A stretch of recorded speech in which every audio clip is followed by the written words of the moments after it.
this was played recently, so we're eight-handed, Okay. Plexiglass and and all? yeah, we got plexiglass and mass on. Okay. So the effective stack is going to be $400 in this hand. That's the buy-in, and it's a relatively new table. Okay. So it's a So you have $400 uh effective stack. Okay. yep. Uh First the MP2 limps, and then the low jack limps, Okay. and then the hijack makes it $15. Okay.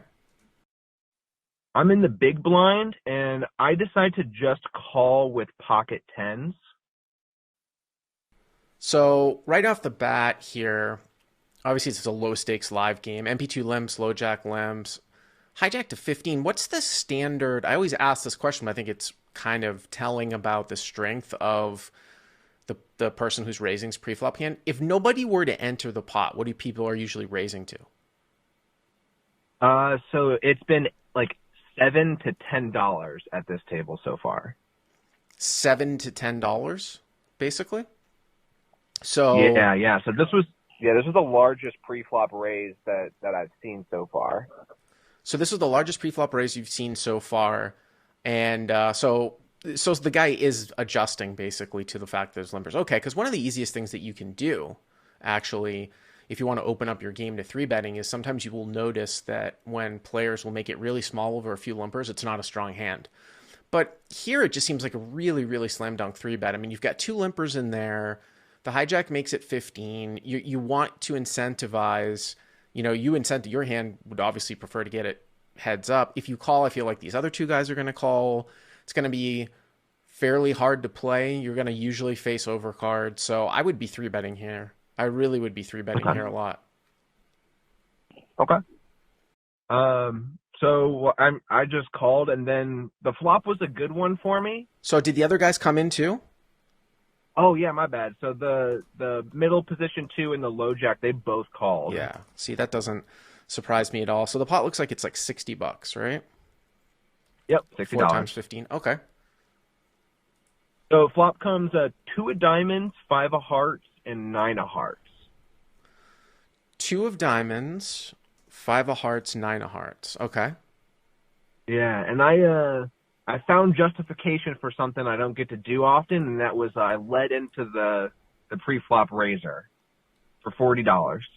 So this is pretty interesting because this is one of these things where, when people look at the computers and they model all this stuff and, you take that with a grain of salt, this situation is not very common, right? It's very, when people are trying to run computer sims, they usually don't look at this scenario because it would be so uncommon at the stakes where computer sims would be worth running.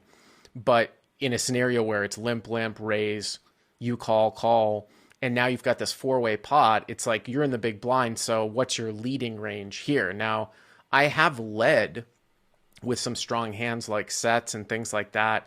I actually don't mind the play. I really don't mind the play in this case. It's debatable whether you can go smaller here. Like usually when you're betting for protection / value, you could probably get away with a $20 bet here. What are the suits of your 10, by the way? Do you remember? I think it was two black tens. Okay.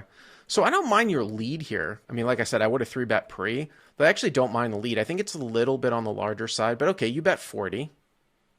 Yep. Okay. And then more good news. Just the low jack called.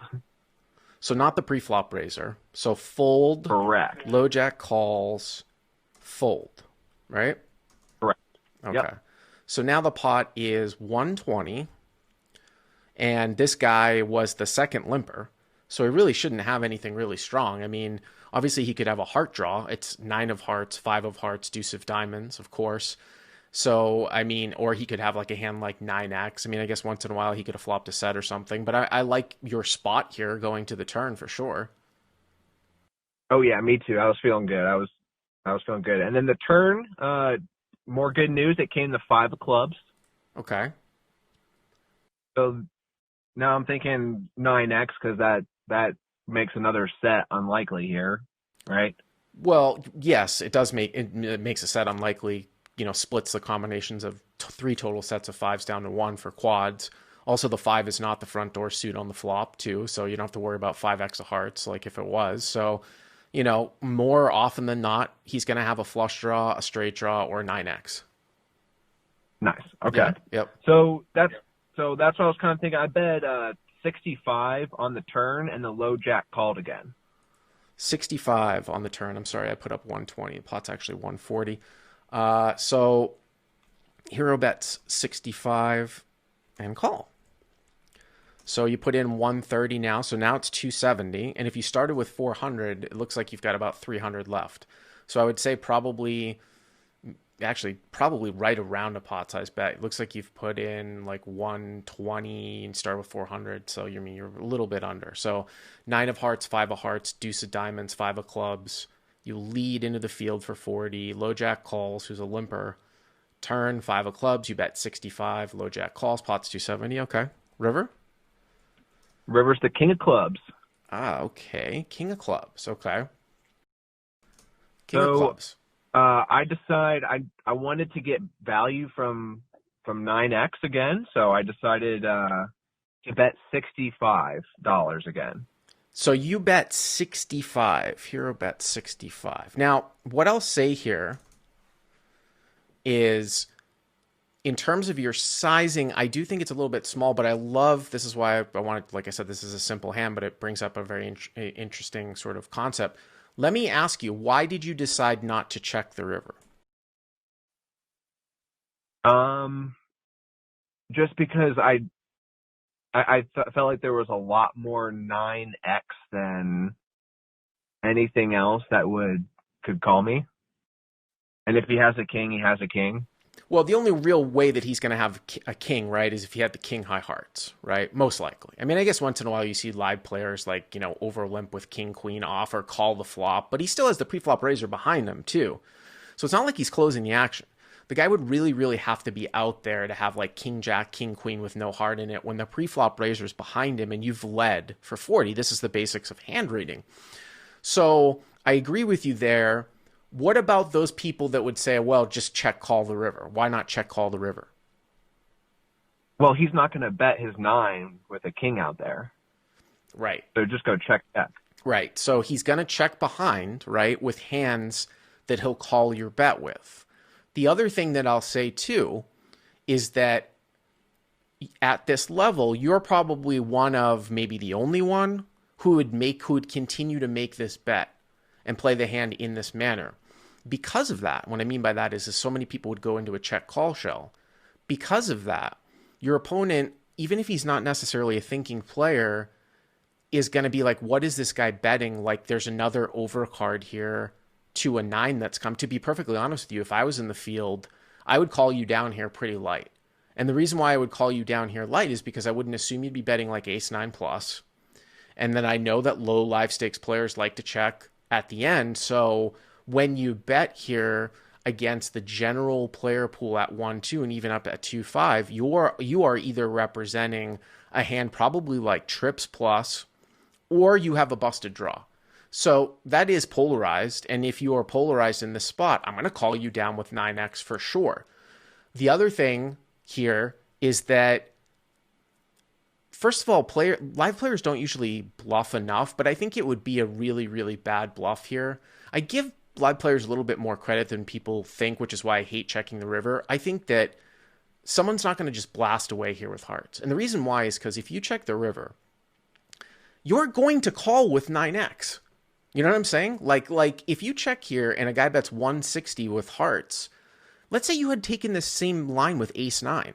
Aren't you going to call if you check the river? Yeah. And by the way, I hope that you would bet ace 9 here as well.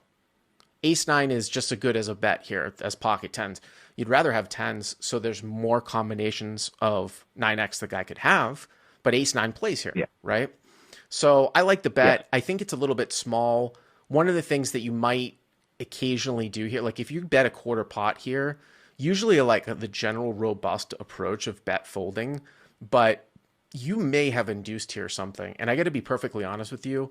If this guy, like if you bet like say 120, right? We talked about like you had I mean, it's kind of awkward. Let's say you were a little bit deeper, but say you bet like at least half the size of the pot and the guy jammed on you. That's a lot more, that's a lot stronger than when you bet 65 here. But even still, I just don't see players really, bluff raise the river. I'm just saying that your bet is a little bit small. Like you size it the same straight. So once in a while, and the thing is, if you get jammed on here, I don't really know what the guy's representing. I mean, he's almost like representing like he's got quad fives, or he limped with like nines. Now didn't raise pre or with like deuces because, I mean, I guess once in a while he could have 5x that wasn't raised off. But I like your bet. I think I would have just gone larger. So okay, so you bet 65. Yep. Okay. And he just kind of reluctantly just splashed it in and said nice hand as he did it. And I showed him my pocket tens and he mucked. Did you ever find out what he had? No. So let me ask you, where did you sort of learn how to bet like that at the end? I've just been doing a lot of studying. Mm-hmm. Your like YouTube channel has helped me out a lot, and some others, and just some light bulbs were going off in my head. I knew I've studied this spot, and it paid off for me. And let me ask you this question. So let's say that you had bet 65 or even larger here, and you were called and your opponent had like king 10 of hearts. Would you have been upset? No, absolutely not. Right.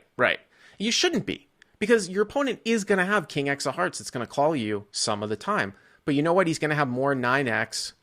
And if 9X calls you just as much as the king X is going to call you, then you have a profitable bet. You have to value own yourself some of the time. This is the key to increasing your win rate at Live No Limit. You have to value bet the worst hand some of the time. Because if you're not value betting the worst hand some of the time, then you're checking far, far too much. Now here, and we usually talk about that in position. Now here though, when you're actually, out of position, the same thing, basically holds true though too. It's just people find it so much easier to say check in position behind because they don't know what's going to happen if like they open the raise out. But if you're checking, in position a ton, and when you value bet, you always have the best hand, you're doing something wrong. I appreciate the call. Thank you very much. Hey, thanks, Bart. If you like what you've seen here, please hit the subscribe button. And if you enjoyed this call-in hand, hit the like button down below. To check out crushlivepoker.com, click on the link in the description. Use the code YTA300 to get the first 30 days for free.